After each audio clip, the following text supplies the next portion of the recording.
વડોદરા મહાનગર સેવા સદન દ્વારા આજરોજ હૃદય રોગના દર્દીઓના લાભાર્થે સહાય વિતરણનો કાર્યક્રમ રાખવામાં આવ્યો હતો। આજરોજ વડોદરા મહાનગર સેવા સદન દ્વારા જરૂરિયાતમંદ નાગરિક કે જેઓ હૃદયની શસ્ત્રક્રિયા કરાવી સારવાર કરાવે છે તેવા 11 દર્દીઓને મેયર ભરત ડાંગરના વરદ હસ્તે 50,000ની મર્યાદિત રકમના કુલ રૂપિયા 4,51,775ના સહાય ચેકનું વિતરણ કરવામાં આવ્યું હતું। આ પ્રસંગે ડેપ્યુટી મેયર યોગેશ પટેલ, સ્થાયી ચેરમેન જિગીસાબેન શેઠ, વિરોધ પક્ષના નેતા ચંદ્રકાંત શ્રીવાસ્તવ તથા વિવિધ વિસ્તારના કોર્પોરેટર ખાસ હાજર રહ્યા હતા। કોઈપણ પરિવારના મોભી ઉપર કે કોઈ સભ્ય ઉપર જ્યારે પણ મોટા ઓપરેશનનો ખર્ચ આવતો હોય છે ત્યારે સમગ્ર પરિવાર ચિંતામાં હોય છે અને એમાં પણ હૃદય રોગનો હુમલો આવે અને ત્યારબાદ એન્જિયોપ્લાસ્ટી કે બાયપાસ કરાવવાની થાય અને એ સમયે જેના માથે ખર્ચો આવે અને એ સમય દરમિયાન પોતે કાજ કે રોજગાર કે વ્યવસાયમાં જઈ ન શકે, એ મોટો બીજો ફટકો આવે અને એને કારણે પરિવાર આર્થિક રીતે ખૂબ મોટી મુશ્કેલીનો સામનો કરતો હોય છે। એવા સમયે એવા પરિવારજનો કે જેમની આર્થિક સ્થિતિ સારી નથી અને આ પ્રકારની ગંભીર બીમારીને કારણે બહુ મોટો મેડિકલ ખર્ચ એમને ભોગવવામાં આવે છે, એ ખર્ચમાં રાહત માટે થઈને વડોદરા મ્યુનિસિપલ કોર્પોરેશન દ્વારા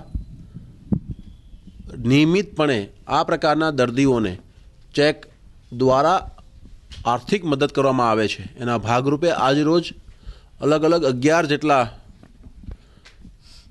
પેશન્ટ્સ કે જેમને આ પ્રકારની બીમારીમાંથી પસાર થયા છે એમને આજે 4,51,755 રૂપિયાની માતબર રકમના અલગ અલગ ચેકો આપવામાં આવ્યા છે। કોઈને 50,000 છે, કોઈને 25,000 છે।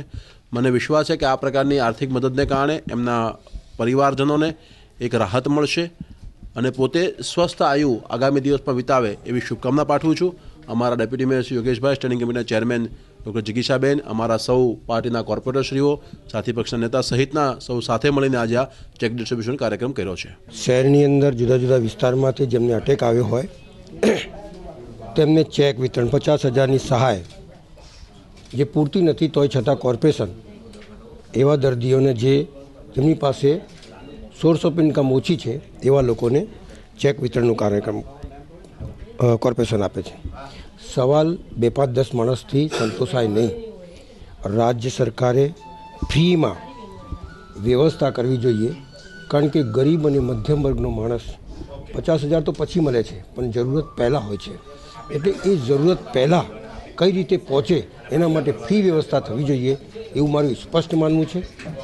આ સહાય એમના માટે પૂરતી નથી, હજુ સહાય વધારવી જોઈએ અને જેમ બને તેમ વધારે એમને સવલત મળે તે દિશામાં આપણે આગળ વધવું જોઈએ। મારું માનવું છે કે આ જેટલી પણ સહાય મળે છે એ જેટલા પૈસા ખર્ચાય એમાં એક થોડાક પૈસાનો ઉમેરો થાય છે, પણ એ પહેલાં મળવું જોઈએ એવું મારું માનવું છે।